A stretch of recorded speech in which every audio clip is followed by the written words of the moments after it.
ओम नमो भगवते वासुदेवाय नमः। दोस्तों, पुरुषोत्तम मास महात्म्य कथा अध्याय 23 आपके सामने मैं प्रस्तुत करने जा रही हूँ। धृतराष्ट्र राजा बोला, हे मुनियों में श्रेष्ठ, हे दीनों पे दया करने वाले श्री पुरुषोत्तम मास में दीपदान का फल क्या है, सो कृपा कर मुझसे कहिए। श्री नारायण बोले, इस प्रकार राजा धृतराष्ट्र के पूछने पर अत्यंत प्रसन्न मुनियों में श्रेष्ठ वाल्मीकि मुनि ने हंसते हुए विनीत अत्यंत नर्म राजा धृतराष्ट्र से कहा। वाल्मीकि मुनि बोले, हे राजाओं में सिंह सदस्य पराक्रम वाले, पापों का नाश करने वाले, कथा को सुनिए, जिसके सुनने से 5 प्रकार के महान पाप नाश हो जाता है। सौभाग्य नगर में चित्रबाहु नाम से प्रसिद्ध बड़ा बुद्धिमान अत्यंत बलवान राजा था। वह क्षमाशील, समस्त धर्मों को जानने वाला, शील रूप और दया से युक्त, ब्राह्मणों के भक्त, भगवान का भक्त, कथा के श्रवण से तत्पर, हमेशा अपनी स्त्री से में प्रेम करने वाला, पशुपुत्र से युक्त, चतुरांगनी सेना से युक्त, ऐश्वर्य में कुबेर के समान था। उसकी चंद्रकला नाम की स्त्री 64 कला को जानने वाली, पतिव्रता, महान भाग्यवती, भगवान की भक्ति को करने वाली थी। उसके साथ युवा चित्रबाहु राजा पृथ्वी का भोग करने लगा, बिना श्री कृष्ण के दूसरे देवता को नहीं जानता था। एक दिन पृथ्वीपति राजा चित्रबाहु ने दूर से ही आए हुए मुनियों में श्रेष्ठ अगस्त्य मुनि को देखकर पृथ्वी में दंडवत प्रणाम कर उनकी विधि पूर्वक पूजा की। भक्ति से आसन देकर मुनि श्रेष्ठ के सम्मुख बैठ गया। विनय से नर्म होकर मुनि श्रेष्ठ से कहा। राजा बोला, आज मेरा जन्म सफल हुआ, आज मेरा दिन सफल हुआ, आज मेरा राज्य सफल हुआ, आज मेरा ग्रह सफल हुआ। जो आप श्री कृष्ण चंद्र के सेवक आज मेरे ग्रह में आए, आपसे देखा गया मैं ताप पूज्य युक्त से मुक्त हो गया। आपको हाथी घोड़े रथ से युक्त समस्त राज्य समर्पण किया। हे मुनि श्रेष्ठ, आप वैष्णव हैं, आपके लिए कोई भी अदेय वस्तु नहीं है। वैष्णव को थोड़ा भी दिया हुआ मेरु पर्वत के समान होता है। जो कौड़ी के बराबर शाक अथवा उत्तम अन्न जिस दिन वैष्णव ब्राह्मण को नहीं देता, वह दिन उसका विफल है। ऐसा वेद के जानने वालों ने कहा है।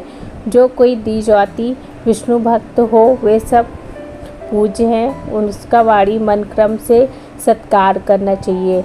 ऐसा मुझसे गर्ग गौतम सुमंतु ऋषि ने कहा है। जब तक सूर्योदय नहीं होता तब तक तारायण की प्रभा रहती है। जब तक वैष्णव ब्राह्मण नहीं आता तभी तक दूसरे ब्राह्मण कहे गए हैं। अगस्त्य मुनि बोले, हे चित्रबाहो, हे महाभाग, हे नृप, इस समय तुम धन्य हो। ये सब प्रजा धन्य है जो तुम वैष्णवों की रक्षा करते हो। जो राज्य वैष्णव का नहीं हो, उसके राज्य में मैं वास नहीं करना। शून्य वन में वास करना अच्छा है, परंतु अवैष्णव के राज्य में रहना अच्छा नहीं है। जिस प्रकार नेत्रहीन शरीर, पतिहीन स्त्री, बिना पढ़ा हुआ ब्राह्मण निंद है, वैसे ही वैष्णव रहित देश निघ्न है। जैसे दांत के बिना हाथी, पंख के बिना पक्षी, दशमीवी द्वादशी कही गई है, वैसे ही वैष्णव रहित देश है। जैसे कुशा रहित संध्या, तिलहीन तर्पण वृत्ति के लिए देवता की सेवा है, वैसे ही वैष्णव रहित देश कहा है। जैसे केशों को धारण करने वाली विधवा स्त्री, स्नान सहित व्रत ब्राह्मणी में गमन करने वाला शूद्र है, वैसे ही बिना वैष्णव का राष्ट्र निघ्न है। जो श्री कृष्ण चंद्र के चरणों का आश्रय नहीं करने वाला है सत्पुरुषों से राजा कहा गया है, उसका राष्ट्र हमेशा बुद्धि को प्राप्त होता है, उसकी प्रजा सुखी रहती है। हे राजन, जो मैंने तुमको देखा इसलिए मेरी वृष्टि सफल हुई। भगवत सत्य आपके साथ बात करने से आज मेरी वाणी सफल हुई। हे राजन, मेरी आज्ञा से यह राज्य तुमको करना चाहिए। मैंने इस राज्य में तुमको प्रतिष्ठित किया है। तुम्हारा कल्याण हो, मैं जाऊंगा। श्री नारायण बोले, इस प्रकार कहकर जाने की इच्छा करने वाले श्रेष्ठ मुनि अगस्त्य को चित्रबाहु राजा की पतिव्रता स्त्री ने परम भक्ति भाव के साथ प्रणाम किया। अगस्त्य मुनि बोले, हे शुभे, तू सदा सौभाग्यवती हो और भक्ति से पति की सेवा कर। श्री गोपीजन के वल्लभ श्री कृष्णचंद्र से तेरी सदा दृढ़ भक्ति हो। इस प्रकार आशीर्वाद देते हुए अगस्त्य ऋषि ने विनय पूर्वक सिर नवाकर और अंजलि बांधकर चित्रबाहु राजा ने फिर कहा। चित्रबाहु बोला, हे विपेंद्र, यह विपुल लक्ष्मी कैसी हुई? निष्कंटक राज्य कैसे हुआ? ये मेरी स्त्री इतनी पतिव्रता कैसे हुई? और मैंने कौन सा पुण्य किया था? हे विपेंद्र, यह सब मेरे से आप कहिए। आपकी शरण में आया हूँ। हे मुनीश्वर, आप हाथ में स्थित दर्पण के समान सब जानते हो। श्री नारायण बोले, इस प्रकार राजा चित्रबाहु के कहने पर मुनिश्रेष्ठ अगस्त्य एकाग्रचित्त होकर राजश्रेष्ठ चित्रबाहु से बोले। अगस्त्य ऋषि मुनि बोले, हे राजन, मैंने तुम्हारे पूर्व जन्म का चरित्र देख लिया है। इतिहास के सहित प्राचीन इस चरित्र को कहता हूँ। सुंदर चमत्कार पूर्व में शूद्र जाति में जीव हिंसा करने में तत्पर मणिग्रीव कामधारी तुम हुए, सो तुम नास्तिक दुष्ट चरित्र वाले दूसरे की स्त्री को हर करने वाले कृतज्ञ दुर्विनीत शिष्टाचार से रहित हुए। और तुम्हारी यह जो स्त्री यही पूर्व जन्म में भी स्त्री थी। यह कर्म मन और वचन से पति सेवा में परायण थी। प्रतिव्रता महाभागा, धर्म में प्रेम करने वाली मनस्विनी, इसने कभी भी तुम्हारे विषय में दुष्ट भाव नहीं किया। पाप कर्म को करने वाले तुम्हारा जाति और बांधवों ने त्याग कर दिया और क्रुद्ध होकर राजा ने सब उत्तम धन ले लिया।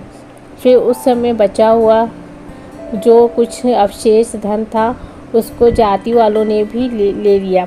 तब उस समय धन के चले जाने से तुमको धन की भारी इच्छा हुई, परंतु धन के नाश होने पर भी मन मलिन होकर इस प्रतिव्रता ने तुम्हारे त्याग नहीं किया। इस प्रकार सब लोगों ने तिरस्कृत होने पर तुम निर्जन वन को गए।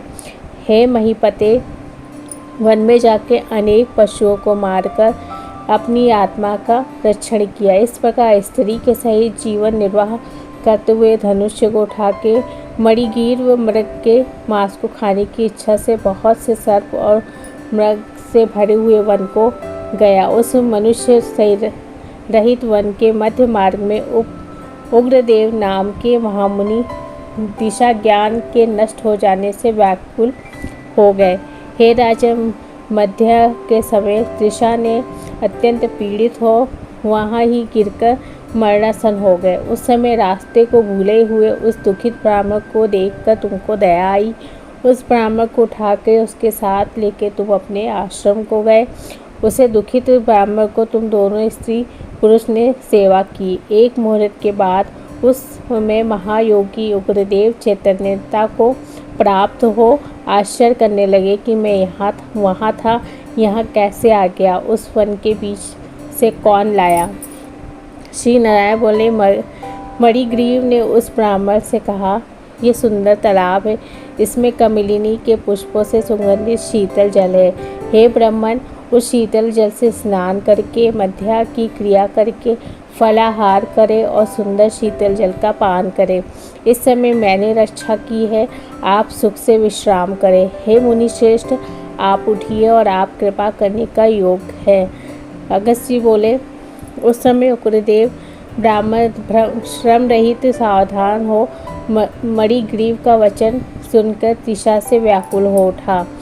हे चित्रबाहो, मणिग्रीव की भुजा पकड़ के वट वृक्ष से शोभित तालाब के तट पर जाकर बैठ गए। वट की छाया में बैठ के क्षण मात्र विश्राम कर स्नान और नित्य क्रम कर वासुदेव भगवान का पूजन किया। देवता पितरों को तर्पण कर सुंदर शीतल जल को पान कर उग्रदेव ब्राह्मण शीघ्र वट के फूल भाग में आकर बैठ गए।